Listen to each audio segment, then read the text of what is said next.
ये हम टाइप 2 में हैं और हम लोग कलेक्टिव नाउन्स के विषय में जान रहे थे, जिसमें collection of people, collection of animals, birds, insects और थर्ड था कलेक्शन ऑफ थिंग्स।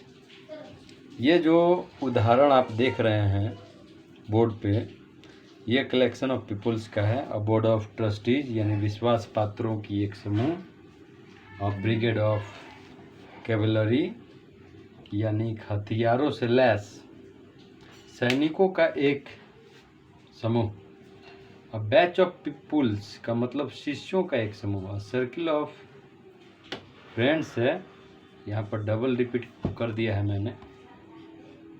और सर्किल ऑफ फ्रेंड्स इसको मानिएगा, यानी मित्रों का एक समूह। और कॉलोनी ऑफ पीपुल लोगों का एक गली। और कंटिंजेंट ऑफ स्काउट, आप लोग जानते हो स्काउट एंड गाइड एक अलग ही ऑर्गेनाइजेशन होता है। स्काउट स्पेशली बॉयज़ के लिए होता है और गाइड स्पेशली गर्ल्स के लिए होता है। यहाँ पर है अ कंटिंजेंट ऑफ स्काउट, यानी बॉयज़ लड़कों का एक स्काउट का टुकड़ा। अ होस्ट ऑफ पीपल लोगों का एक समूह। अ पैक ऑफ फूल्स यानी मूर्खों का एक समूह। अ पैनल ऑफ जजेज यानी न्यायाधीशों की एक मंडली। स्टाफ ऑफ ऑफिशियल अधिकारियों का एक समूह। तो ये जो मैंने आप लोगों को बतलाया, इसको आप लोग नोट करके याद कर लीजिएगा। आगे मैं और कुछ चीज़ बतलाने जा रहा हूँ, जिसको आप लोग नोट कर लें तो अच्छा रहेगा। और इसके साथ मैं एक और चीज़ बता देना चाह रहा हूँ कि सबसे पहले मेरे चैनल को सब्सक्राइब कर लीजिए और बेल आइकन्स को ऑन कर लीजिए, तब जाके थोड़ा सा आप लोग का आभार रहेगा मेरे ऊपर, ताकि मेरे जो भी लेटेस्ट अपडेट है और जो भी लेटेस्ट वीडियो है आप लोग तक सबसे पहले पहुँचे। तो इसके लिए बेल आइकन को दबाई और सब्सक्राइब करी, प्लीज़ प्लीज़ प्लीज़। यहाँ पर जो उदाहरण आप लोग को दिख रहे हैं, ये भी कलेक्टिव नाउन के ही उदाहरण हैं, आप लोग देख सकते हैं। अब इन उदाहरणों के विषय में थोड़ा सा मैं कुछ बतलाना चाहता हूँ। जैसे कि अ ट्रुप्स ऑफ लायन है, ये शेरों का समूह। और मंकीज है, बंदरों का समूह, दोनों हो सकता है। अ टीम ऑफ फोर्सेस घोड़ों का समूह।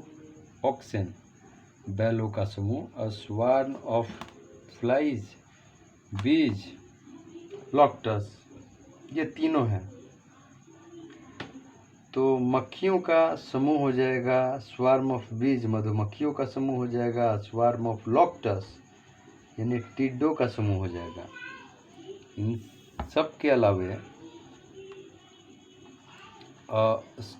स्टड का स्पेलिंग थोड़ा सा यहाँ पर आप लोग को हो सकता है कि ना दिखे, मैं दोबारा लिख देता हूँ, STUD, stud. Stud of ponies यानी छोटे घोड़ों का समूह। हॉर्सेस, स्टड ऑफ हॉर्सेस, घोड़ों का समूह इस प्रकार है। स्ट्रिंग ऑफ कैमल का मतलब हो गया ऊंट की पंक्ति या ऊंटों का समूह। और सॉल ऑफ हेरिंग्स का मतलब समुद्री मछलियों का समूह होता है। और सॉल ऑफ फिशेस का मतलब मछलियों का झुंड हो गया। अब नीचे जो देख रहे हैं आप, स्कूल के विषय में दिया, स्कूल ऑफ वेल्स या स्कूल ऑफ पोरपॉइजेज, दोनों का मतलब बताता हूँ। स्कूल ऑफ वेल्स का मतलब कि वेल मछलियों का समूह, और पोरपॉइजेज का मतलब हो गया शिशुमारो सुइसो, ये एक विशेष प्रकार की मछली होती है, समुद्री जीव होती है, शिशुमारो या सुइसो, आप डिक्शनरी में भी देख सकते हैं। तो इसका एक समूह होता है।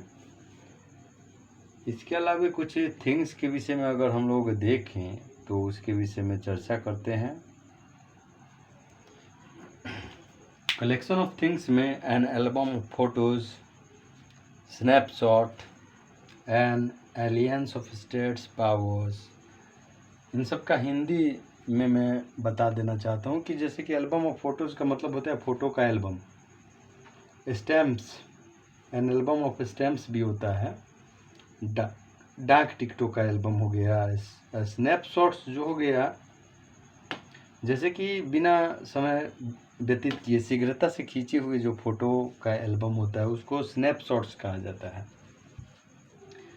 एलियंस ऑफ स्टेट का मतलब राज्यों का संगठन, एलियंस ऑफ पावर का मतलब शासकों या सेनाओं का संगठन हो गया, एन एंथोलॉजी ऑफ पोएम्स मतलब कविताओं का संग्रह हो गया। उसी प्रकार आगे जब आते हैं हम, बेल ऑफ वुड भी होता है, लकड़ी का गठर, लेकिन वो मैं लिख नहीं रहा हूँ, अब बेल ऑफ कॉटन लिखा हुआ हूँ, जिसका मतलब सूती कपड़ों की गठरी हो गया। इसके अलावे एक और उदाहरण आप लोग देख रहे हैं नीचे कि अब बजट ऑफ लेटर्स है, न्यूज़ है, तो इसका मतलब जानते ही हैं आप लोग, चिट्ठियों का समूह और समाचारों का समूह। ये मेरा पार्ट 2 है नाउन्स के चैप्टर का ये वीडियो। तो अभी तक हम लोगों ने जैसे जैसे उदाहरण समझे, अभी तक कलेक्टिव नाउन को मैंने क्लियर कर दिया है, जिसमें collection of people, collection of birds, animals, insects, और यहाँ पर जो देख रहे हैं आप कलेक्शन ऑफ थिंग्स है। इन सब के अलावे अब हम लोग आगे बढ़ते हैं मैटेरियल नाउन की ओर। तो चलिए उन सब के विषय में भी मैं कुछ आप लोग को बताऊं। मटेरियल नाउन यानी द्रव्यवाचक संज्ञा। तो मटेरियल नाउन के विषय में जानने से पहले इसके हकीकत चीज़ को आप पहचान जाएं। आप एक चीज़ समझें मेरे दृष्टिकोण से कि जो भी चीज़ अपने मूल रूप यानी द्रव्य में चाहे जैसे भी हो आ जाए, चाहे वो बॉयल करके आए, चाहे वो कोल्ड करके आए, जैसे भी आए, अगर आ जाए तो उसको लिक्विड फॉर्म में हम मटेरियल नाउन कहते हैं। जैसे कि वाटर, ये तो पहले ही है लिक्विड फॉर्म में, ऑयल पहले ही है लिक्विड फॉर्म में, मिल्क पहले से ही है लिक्विड फॉर्म में। लेकिन अगर बात करें इन सब के अलावे तो आयरन यानी लोहा, लोहा को भी गला के हम पिघला के तरह तरह के सांचे में ढालते हैं, तो ये भी लिक्विड फॉर्म में चला ही जाता है, तो इसलिए ये भी मटेरियल नाउन है। इन सब के अलावे गोल्ड हो गया, सोना, सोना की ज्वेलरी जो भी बनता है आप लोग समझ सकते हैं कि ये भी लिक्विड फॉर्म में ही